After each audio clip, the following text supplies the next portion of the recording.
Esta mañana, Manuel Alberto Samaniego, diputado del 8-6 de Vamos. ¿Cuántos años tiene usted, diputado? Muy buenos días, Susan, buenos días, Hugo. Bienvenido. Yo tengo, bueno, saludos al país y a todos los panameños que nos sintonizan. Tengo 26 años, bien joven, como dice usted. Y 26 años, con 26 barba. añitos. No, pero la barba está de moda, ¿no? Y ahora a los que no les sale se ponen hasta un poco de cosas para que les salga. Ya todo eso me lo he aprendido. Sí. Pero bueno, la barba está de moda y lo que está de moda también es ver a los jóvenes involucrados en los temas del acontecer nacional. Eso es positivo y eso contagia también a muchos otros a aspirar a convertirse también en una temprana edad en diputados de la República, ¿no? Ustedes de la coalición Vamos. Y definitivamente que esta Asamblea Nacional de Diputados tiene muchas tareas importantes, al menos en estos primeros 6 meses, ¿no? Con el pasar de los días vamos viendo esa agenda informativa de ratificaciones que son hechas, de funcionarios que son sometidos básicamente a ese cuestionamiento en la Comisión de Credenciales, y pronto el que también hará este paso o harán estos pasos serán los que aspiren a convertirse en director del Instituto de Acueductos y Alcantarillados, IDAN. ¿Cómo es este formato? Contralor lo postula la Asamblea Nacional, los aspirantes llevan sus propuestas. En el caso de Caja Seguro Social, la Junta Directiva presenta una terna que no presentaron, y de los 26 nombres que había, el Ejecutivo designa a uno luego de esa investigación profunda. Pero ¿cómo es con el IDAN? El proceso con el IDAN es muy parecido al proceso de la Caja de Seguro Social. Tiene estos dos mecanismos, el cual el primero sería a través de esta terna que es nombrada por la Junta Directiva, que en la práctica o a través de nuestra historia en los últimos quinquenios no se ha dado, ya que se ha respetado o se ha mantenido la práctica segunda, que es que el presidente designe el nombre y sea ratificado entonces esta persona en la Comisión de Credenciales y en la Asamblea, el Pleno de la Asamblea Nacional. ¿Hay nombres hasta ahora? Hasta ahora no se conoce ningún nombre en especial. Lo que sí yo diría es que es urgente que el presidente lo haga, ya que el actual director del IDAN pues no ha dado respuesta al país, y consideramos que necesitamos una persona que tenga la experiencia, que tenga el conocimiento técnico, porque creo que esta es una posición muy técnica para darle respuesta a la mayor cantidad de panameños que en este momento están viviendo el problema del agua a nivel nacional. Es una posición técnica y que tiene que enfrentar grandes retos, porque en su sector hay gente que... Mire, hubo memes que se hacían ahora que falló la planta de Panamá Chilibre Norte, por temas de energía eléctrica, y había memes diciendo de gente de Panamá Norte, de Panamá Este y también del oeste principalmente, donde decían, ustedes se quejan por un día sin agua. Sí. Nosotros vivimos sin agua. Correcto. Y no nos suspenden las clases y no nada de eso. Vivimos sin agua. Es uno de los grandes retos que tiene el próximo director del IDAN, porque se han hecho algunas obras que están por inaugurarse, pero estaría pendiente la red de distribución. Trabajo grande que hay por delante. Claro que sí. En este momento se ha construido en lo que es gran parte de la ciudad de Panamá y el circuito y la parte este, un megaproyecto que se llama el anillo hidráulico. Este anillo hidráulico pasa por la ciudad y llega hasta el circuito 86 en Panamá Este, pero como bien lo has dicho, lo importante de este megaproyecto es la distribución a las diferentes comunidades. Que esta obra le pueda llegar a los distintos panameños en las comunidades más remotas es lo que el nuevo director del IDAN tiene que entrar y coordinar y entrar a que esto se pueda cumplir. En cuanto a la planta de tratamiento o la planta potabilizadora de Panamá Norte, yo vi estudios de que tiene un desfaz en términos de mantenimiento de más de 60 millones de dólares. Más de 10 años que no se le ha hecho un mantenimiento correcto a estas instalaciones. O sea, yo veo al IDAN haciendo contrataciones a empresas para jardinería por miles y miles de dólares, pero no se encargan de darle mantenimiento a las principales instalaciones que proveen el agua potable a los panameños. En el circuito 86, que es el área de Panamá Este, tenemos la planta Centenario de Pacora, lo mismo. Cada vez que se va el agua, no es que hay una válvula que se dañó. Esa planta ¿hace cuánto tiempo existe en Esa Pacora? planta tiene ya más de 20 años. 20 años, pero, y usted lo debe saber mejor que yo, en Pacora hay mucha gente que no tiene agua. Por supuesto, por Cuando supuesto. usted recorre las garzas de Pacora, cuando usted recorre esas calles, va a encontrar que la mayoría de las viviendas invierten en tanques para poder recoger el agua y obviamente poder, durante los días que no haya el vital líquido, poder sobrevivir. O sea, tantos años.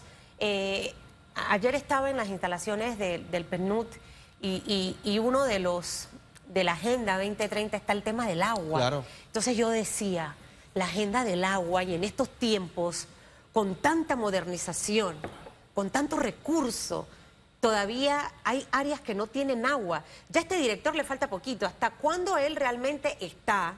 Y usted hablaba de una persona técnica, pero también una persona que tenga las pilas puestas, de esa gente que Claro. tiene las baterías al máximo, Claro que sí. que no coma cuento, que no se deje embaucar, de hablarle al oído cosas que no son. O sea, es un perfil muy selecto el que vaya a ocupar esta institución. Entonces, ¿hasta cuándo está este? Y si pudiéramos hablar de otras características que va a necesitar esto, porque de su área está la 24, Felipillo, o sea, yo le puedo enumerar. Sí. Y allá la gente, hoy si me está escuchando, dice, es verdad, Susan, aquí no hay agua. No hay agua, no hay agua. Por supuesto, y el no tener agua acarrea otras problemáticas en términos de salud. Las Garzas, que ahora es un corregimiento separado de Pacora, nunca ha tenido agua. Allá la gente recoge en cisternas. Y si usted analiza las estadísticas de otras problemáticas como lo es el dengue, es Las Garzas el corregimiento con mayor incidencia. Y esto se explica porque todas las personas, quieran o no, tienen un criadero de mosquitos que es para abastecerse de agua. Entonces, el no tener este vital líquido acarrea muchas otras problemáticas. En cuanto a su pregunta del hasta cuándo va a estar el director actual, yo tengo entendido que está más o menos hasta fin de año y que de ahí entonces va a entrar a ejercer. Hasta el 31 de diciembre. Sí, más o menos como el contralor. Va a entrar a ejercer el nuevo director del IDAN. Definitivamente es un puesto técnico, pero como bien dice usted, necesita ser ocupado por una persona que tenga la energía y las ganas de trabajar por el país. Esto es algo totalmente fundamental.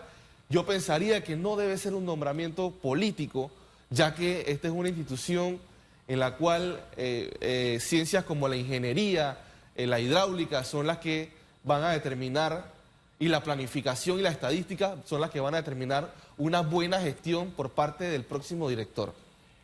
Uno de los grandes temas en el IDAN es la necesidad de modernizar su ley, que cuente con patrimonio propio, que genere sus ingresos para que pueda reinvertir, correcto, para que pueda cobrar esa deuda también que tiene, o sea, que funcione.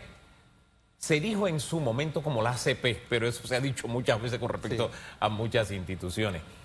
Pero yo creo que el paso del tiempo impone que lo hagamos. Sí. No sé cómo lo ve usted. Bueno, con el tema del agua específicamente, a diferencia de la energía que se ha privatizado, el tema del agua nos ampara constitucionalmente. Sí, no, ahí estamos claros. Pero eso no implica... dice que no, el agua debe ser gratuita para todos. Claritos. Y el acceso debe ser para todos. Entonces, el hecho de muchas veces querer, establecer un sistema de obligatoriedad en el cumplimiento de los pagos al IDAN choca con la Constitución. Sí. Entonces, yo creo que el Estado debe establecer una política a largo plazo y debe establecer el agua potable como una de sus principales políticas a efectuar. Sí. Asignarle el presupuesto a esta institución, sí, y no solo para abastecer el agua, sino es para también evacuar problemas como lo son las aguas servidas, que claro, también las ve el IDAN. Sí, en cuanto a ese tema del derecho que tenemos todos al agua, y está por Constitución, nosotros tenemos muchos derechos que están instituidos constitucionalmente y mucho más allá, que son norma mundial, ¿verdad? Exacto. Pero, pues les voy a poner un ejemplo. El hecho de que yo tenga derecho a la salud no me da a mí la libertad de que yo entre a una farmacia y coja medicinas y me vaya. Exactamente. Yo tengo que pagar por esa medicina, ¿no? Ni llegar al seguro y llevármela. Yo tengo que pagar por esas medicinas al seguro. Ni llegar a una farmacia del Ministerio de Salud y cogerla y llevármela. Yo pago a través de los impuestos para que el Ministerio de Salud tenga esos medicamentos. A veces nos enredamos con esto de que tengo derecho Claro. sí, espérate, yo tengo derecho a circular libremente, pero el peatón camina por las aceras, no camina por el centro de la calle, por ponerle un ejemplo. O sea, los derechos son normados. El hecho de que tengamos una ley para que pueda funcionar el IDAN como debe ser, no implica que el servicio de agua sea gratuito. No. Pero aquí el tema es, y entramos entonces, que fue primero el huevo o la gallina, ¿no? Porque hay gente que le cobran y no le dan el servicio. Sí. Eso es verdad. Pero hay gente que no paga porque es mala paga. Entonces, tenemos que buscar un mecanismo. Mire, yo vi una cifra hace como 5 o 6 años, donde había gente en Costa del Este Que no paga agua. que no pagaba. Entonces, cuando, Y se tienen pusieron, agua 24/7. y cuando se pusieron a cortar el agua, y tienen agua 24/7, cuando pusieron que, bueno, o pagan o le cortamos, fueron a pagar el agua. ¿Ves? Entonces, sí, todos tenemos derecho al agua, pero para que haya agua se necesita que pueda funcionar el IDAN, buscar una forma de que sea funcional. Y eso pasa aquí, pasa en Uruguay, pasa en México, pasa en Estados Unidos, pasa en cualquier país. Correcto. Sí, que nuestros derechos, porque a veces nos vamos con eso del derecho, es que tiene derecho, sí, pero es que el derecho está normado, si no esto sería un sálvese quien pueda. Sí. Yo, bien por el derecho constitucional, pero tenemos que hacer algo IDAN para que el agua nos llegue a todos. Claro, tiene que haber una fuente de financiamiento, como puede ser a través de un impuesto, puede ser a través de cualquier fondo que se le asigne directamente a esta política de agua potable para todos. Y ahí quisiera agregar también de que, como bien lo dice usted, hay personas que no pagan agua y tienen el servicio a las 24 horas del día. Pero hay comunidades remotas que están pagando el servicio y no les llega el agua. También tiene que ver con el tema del ordenamiento territorial y la planificación y digamos el diseño o el esquema a nivel de ingeniería que se tiene en todo el país en respecto a los acueductos nacionales. Porque hay muchas telarañas de agua que ni siquiera el IDAN sabe que existen. No sé cómo usted le vaya a cobrar a una persona si usted no sabe ni siquiera si esa persona... Totalmente. ¿Me entiende? Lo que pasa es que hemos crecido desordenadamente y aquí entra un trabajo mancomunado también de los que dan permisos de construcción. O sea, al final, este crecimiento desordenado que hemos tenido, donde se levanta una barriada y donde ahí no está la estructura para hacerlo. Entonces, la persona que llegue a esta institución, y ojalá que veamos a varios interesados en el puesto, más allá de ser un técnico, tiene que también tener esa voluntad de querer hacer las cosas a un corto plazo, porque ya el panameño, este tema, muchos gobiernos lo tuvieron dentro de sus promesas de campaña. Correcto. Si no estoy equivocada, durante la campaña del señor Juan Carlos Varela, era que iba a haber agua y el tema de las aguas servidas en todo el país, y eso no lo logramos hacer. El tema del IDAN es una cosa. Ahora hablemos un poquito del tema de los centros de salud y también, obviamente, del gran reto de la Caja del Seguro Social con las policlínicas, ¿no? Hemos visto en algunas áreas donde el presidente, por ejemplo, ha pedido que los centros de salud funcionen las 24 horas del día y que obviamente puedan tener ese personal humano y la parte técnica, ¿no? Creo que es importante también hablar de esto porque es una de las necesidades más básicas del panameño. Usted va hoy a un centro de salud de su circuito y así está eso abarrotado de gente y las filas para poder tener una cita. Bueno, hace 2 días estuvimos visitando junto al ministro, el señor Fernando Boy Galindo, la mayor parte de los centros de salud de mi circuito. Empezamos en el centro de salud de Pedregal, posteriormente fuimos a Tocumen, la 24 de diciembre, Pacora, Las Garzas y finalizamos en el hospital Irma Lourdes de Sanetato. ¿Qué pudimos observar en cada centro de salud? Lo que bien dice usted, el hacinamiento y la falta de respuestas a la población por parte de estas instalaciones de salud que se han quedado cortas, pequeñas de infraestructura, de personal y de equipamiento para atender a los corregimientos más grandes del país, como lo son Tocumen y la 24 de diciembre, y al corregimiento con mayor índice de pobreza en el país, como lo es el corregimiento de Pacora. El ministro, el señor Fernando, ha podido ver en carne propia las penurias que pasan los ciudadanos en mi circuito, y así lo ha hecho en muchas partes del país. Personas que llegan a las 3 de la mañana para recibir una atención y se encuentran con que solo se les asignan 10 cupos a ese día, al médico general o al odontólogo o a la especialidad que vayan, y tienen que regresarse a su hogar con la molestia de haber madrugado, con la molestia de la enfermedad o el tipo de padecimiento que están viviendo en el momento, y no hay respuesta por parte, pues, del sistema de salud. Oiga, este tema lo tocamos con el ministro en un momento. Creo que el centro de salud de la 24 de diciembre, creo que era ese, tenía un ginecólogo, uno, que iba 2 veces a la semana. Imagínese la población que tiene que atender, 2. Y él se comprometió a darle una respuesta. Respuestas concretas, como ese caso, por ejemplo, hey, tú no puedes tener un ginecólogo en un centro de salud tan populoso como ese. Claro. ¿Respuestas concretas de ese tipo se logró con el ministro? Bueno, mira, en la 24 de diciembre hay más de 90.000 habitantes en este corregimiento. Y así como usted ha mencionado el ejemplo del ginecólogo, tenemos también el psicólogo, otras especialidades que hay una sola persona para atender a miles de personas, lo cual no se da abasto. Usted va y saca una cita y se la dan para 3 meses.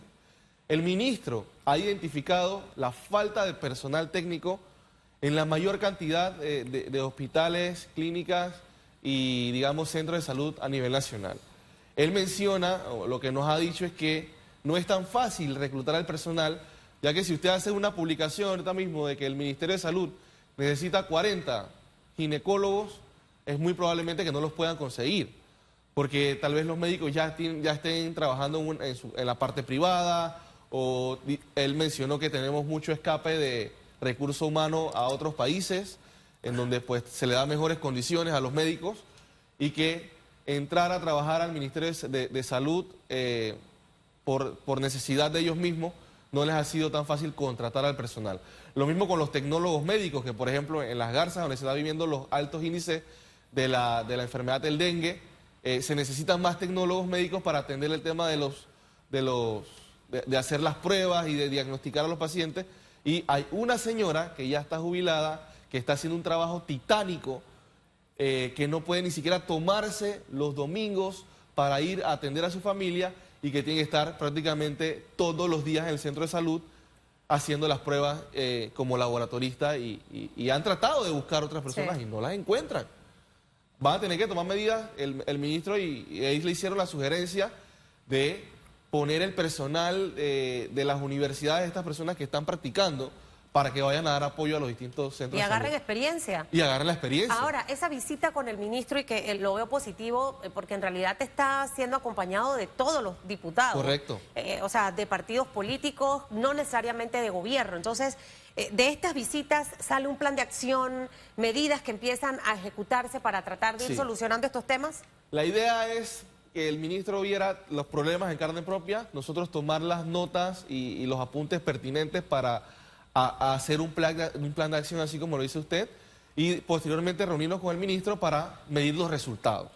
Porque estas visitas son muy bonitas, se hace la bulla y todo, que fuimos al circuito y que el ministro estuvo allá viendo las necesidades, pero si no hay respuestas en un corto periodo de tiempo, ha sido en vano el esfuerzo. Entonces necesitamos medir los resultados, y el ministro se ha comprometido con ciertas cosas, la cual vamos a poder medir, que es como asignarle, digamos, el personal que se puede asignar a los distintos centros de salud, y asignarle algunos equipos que hemos visto que están desfasados, deteriorados o muchas veces inexistentes, que se necesitan para darle una atención adecuada a los miles de ciudadanos del circuito 86. Oye, ¿cómo es el tema de la basura por ese sector? Hace rato no me muevo para allá. Pero no, el tema de la basura, pues tenemos pataconcitos en cada esquina del circuito. Ahora con los nuevos representantes, tengo que decirlo, muchos están haciendo una gestión que pues le toca a la autoridad de aseo, según las normas y las leyes, pero han tenido que hacer ese paliativo para recolectar la basura, y veo que algunos están haciendo un esfuerzo grande y pues han podido manejar el tema. ¿Qué hay que hacer, no solo para tratar el tema de la basura en este sector? Lo menciono porque de verdad que es penoso y triste que una de las puertas de entrada al país, porque ahí está el aeropuerto internacional, Y usted, si viene trasladando carga, lo que sea, usted entra y en ese recorrido se encuentra cualquier cantidad. En la primera rotonda hay un pataconcito. Si usted sale por la carretera vieja también, otro pataconcito. Entonces, eso es lo que ve el turista, el que llega a Panamá. Correcto. Y ya tenemos mucha gente que en el exterior ha publicado sus videos, ¡hey, qué lindo Panamá!, pero lleno de basura. Entonces, sí, pensando en su sector, pero pensando también a nivel nacional, que esto ha dejado de ocupar primeras planas el tema de basura, hay algo que tenemos que hacer y desde la propia asamblea para normar este tema. Correcto. ¿Qué ha pensado? ¿Hay alguna iniciativa? Mire, muchas veces la rueda ya está, o sea, nosotros no tenemos que inventar la rueda. Hay cosas que ya existen en otros países y han funcionado y son exitosas y simplemente tenemos que adecuarlas a nuestras realidades. Hay países en el cual han implementado proyectos y leyes como la cual yo presenté en la asamblea, que es la ley de economía circular, en donde se le da una responsabilidad al fabricante para que piense al momento de que su producto finalice la vida útil, cómo ese producto va a ser dispuesto o desechado según cómo sea la capacidad de ser reciclado, reutilizado o simplemente pues haya que desecharlo. Este tipo de políticas que son modernistas y que muchas veces no las vamos a entender en estos momentos, sí, porque hay que visualizarlas a largo plazo, son las que probablemente nos den algún tipo de resultado. Que la población se eduque para que desde las escuelitas, desde la familia, entendamos a cómo poder reciclar y reutilizar y poder disponer de los desechos. Esto debe llevar un incentivo. Hay una ley en la asamblea que se fue aprobada, en la asamblea anterior, se llama la ley de basura cero, que necesita todavía ser reglamentada, en donde a las personas se le da un incentivo. Ay, pero nosotros estamos tarde en eso. Claro, estamos tarde, Mire, tenemos que modernizarnos en ese tema. La primera vez que yo tuve la oportunidad de viajar a Europa fue hace como 13 años y cuando estuve ya afuera en las casas estaban unos atrios de metal donde usted ponía las botellas Los y plásticos las metía y ahí mismo usted ponía y eso le daba plata. Luego Exacto. pasaba el carro. Eso Estaba está, otro de las aceites de la casa, todo lo que Correcto. son los aceites. Entonces, ¿por qué hemos demorado tanto? Sí. ¿Qué es lo que hace falta? Y cómo a esta ley que usted habla, esta iniciativa que todavía no la hemos visto que está, ¿qué hace falta para que podamos avanzar? Con la ley de basura cero, que es la cual incentiva a las personas por reciclar, hay que establecer claramente cuál va a ser la fuente de financiamiento y cómo esto se va a trabajar desde el Estado. Pero la idea es esa, como bien lo dice usted, en países como Irlanda, afuera del supermercado hay una máquina que es muy parecida a una máquina de soda, usted mete la botella plástica, limpia, eso sí, y le da 1 euro, 2 euros por el tema del reciclaje. O le da un descuento en un supermercado, un descuento en los servicios básicos, porque ellos tienen que incentivar a la población para que la población entienda por qué vamos a reciclar. El asunto es que tenemos que dar el paso, estamos tarde. Mire, yo le pongo un ejemplo nada más, además de lo que le ha puesto Susan. Acá demonizamos, algunos sectores demonizan la palabra privatizar, pero hay ejemplos de privatización, no solamente en Panamá, sino en el mundo, que han funcionado. Claro. O a otros demonizan, es que el Estado no tiene la capacidad. No, hay empresas estatales que han demostrado en Panamá y en el mundo que pueden ser eficientes. El tema es la norma que existe y si se hace cumplir la norma. Le pongo un ejemplo. En Guatemala, donde nosotros fuimos a finales de los 90 a estudiar el tema descentralización por la Fundación Konrad Adenauer, me encantó el sistema de Guatemala. ¿Qué hacían para recoger la basura? Se privatizó, pero el ciudadano, si no estaba conforme con el servicio que le daba una empresa, elegía otra. El ciudadano decidía y había una competencia, porque no era competencia solamente en la calidad del servicio que se daba, sino en el tema tarifario. Y ganaban las empresas y ganaban los ciudadanos. Ese fue el primer paso, ya ellos evolucionaron en eso. Pero lo que le trato de decir es que nosotros hemos creado una serie de leyes que han amparado negocios que no han servido. Por ejemplo, el de Revisalud.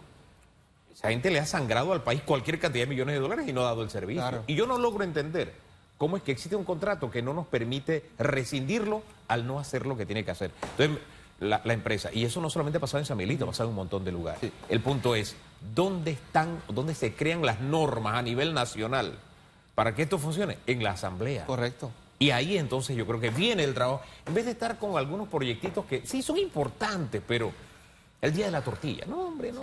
La tortilla es importante, pero ¿sabe que vamos a meternos a cosas de Mira, fondo? tenemos La que basura tener- es un tema importante. Tiene que invitarme un día para que vengamos a hablar de la ley de economía circular que yo presenté, que es una ley muy interesante y abarca todos estos temas. Pero como se ha presentado cualquier cantidad de leyes en la Asamblea, estamos esperando que se debata en primer debate para que salga a la palestra. No, y vamos, tiene una lista Sí, grande de proyectos de ley. iniciativas. Y bueno, solo para hablar del tema de la privatización rapidito, yo estoy de acuerdo con que se privaticen muchas partes del Estado, que es que el Estado debe ser un facilitador de la empresa privada para que la empresa privada genere estos empleos y genere, digamos, la economía positiva del país. Lo que yo no estoy de acuerdo, Hugo y Elizabeth, lo que no estoy de acuerdo es con el monopolio. Totalmente. Mire, le Cuando acabo de hay poner una el ejemplo. privatización tiene que haber libre competencia Total. para que el usuario tome la decisión correcta y que esa libre competencia también permita a que las empresas ofrezcan un mejor servicio y que sea el usuario quien decida el servicio que va a utilizar considerando eficiencia, precio y demás consideraciones que una persona hace al momento de comprar o adquirir un servicio. Creo que ese es el punto básico en este tema. Bueno, muchísimas gracias al diputado independiente de la coalición Vamos, Manuel Alberto Samaniego, esta mañana hablando del IDAN, hablando de los centros de salud y también un poquitito del tema basura. Sin lugar a duda, sigue siendo el epicentro de la noticia el órgano legislativo. Así que le vaya muy bien y que termine bien su mes de agosto. Muchas gracias.